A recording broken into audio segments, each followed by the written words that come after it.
C'est un marché important pour nous, pour les étudiants, pour à double titre en termes de développement international de l'ENAC. On cherche à rayonner de plus en plus à l'ENAC, mais également pour l'industrie aéronautique française et européenne, puisque c'est un marché important et on a besoin, nous, d'accompagner les industriels qui sont présents ici en Chine. Airbus, Eurocopter, Thales par exemple. L'offre française en ingénierie est très centrée sur les sciences, les mathématiques et sur les capacités à analyser un problème. Donc pour des Chinois qui sont plutôt dans des modes d'apprentissage, on va dire répétitifs, ça leur apprend en fait à développer leur esprit critique et leur esprit d'analyse par rapport à un problème particulier. Et on va avoir 7 masters délocalisés ici en Chine. Donc on aura plus d'étudiants chinois en Chine que d'étudiants français en France. Nous avons cette année environ 200 étudiants chinois à Sciences Po, tout cursus confondu. Ce n'est malgré tout pas un nombre négligeable.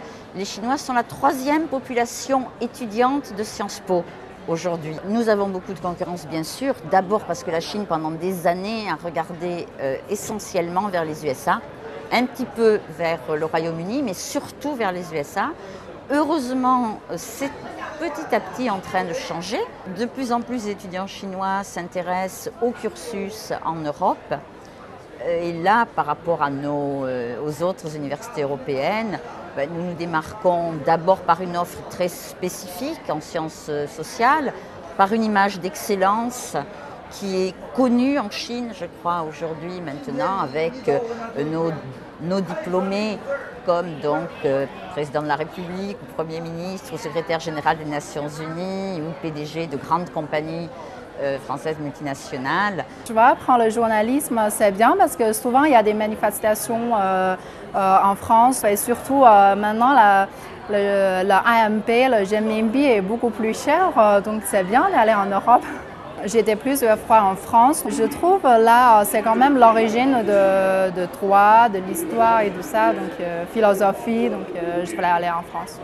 Il y a l'image de la France, il y a l'image de l'histoire, l'image des valeurs, l'image de la culture française, la gastronomie notamment.